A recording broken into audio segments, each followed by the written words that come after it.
Jeremy. He is the Managing Director and Head of Continental Europe, UK and Ireland at RBC Investor and Treasury Services. So welcome, Jeremy.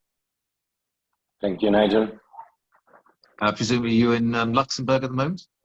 Yeah, just back from London. Yeah, I'm based in Luxembourg, so RBC, we are an asset servicer. We have offices in Luxembourg, Ireland, UK, France, Switzerland, but also Malaysia. So we support our clients when it comes to distribution in this country. So we don't do active distribution, but I would qualify ourselves as a distribution enabler, helping asset manager to bring on investor into the fund.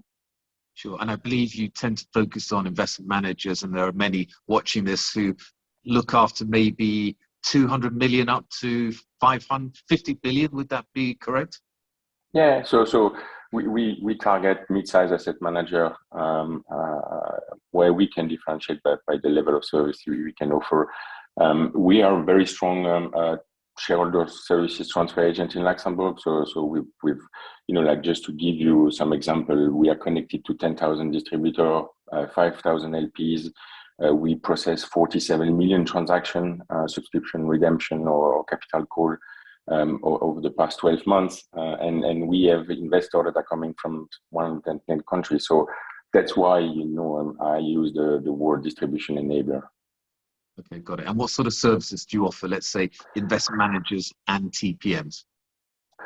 So like mainly if we stick to the distribution side, our role is to do the shareholder services component of it, opening a account, transaction processing, and then make it seamless. So having access to all these distributors and all these LPs help our client base connecting with new investor.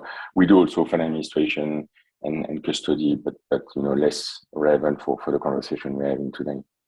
Okay, great. And obviously you operate in two major IFCs in Europe, Dublin and Luxembourg. So what are your thoughts on Luxembourg versus Dublin? It's only fair I ask you that. So, first of all, I'm selling Dublin and Luxembourg. So, I don't think we should oppose the two jurisdictions. I think that I wouldn't repeat what Stuart said, but I think that's very true. In the two jurisdictions, you have, the right toolbox for some products. So sometimes, and we've seen that with Luxembourg. Luxembourg has been, for example, the big winner of the private asset. So with the right fund structure, and this has really blossomed and boomed. But UCITS brand, for example, recognized as well in Ireland as in Luxembourg. So like you would see Irish UCITS and Irish Luxembourg fund being distributed everywhere in the world. I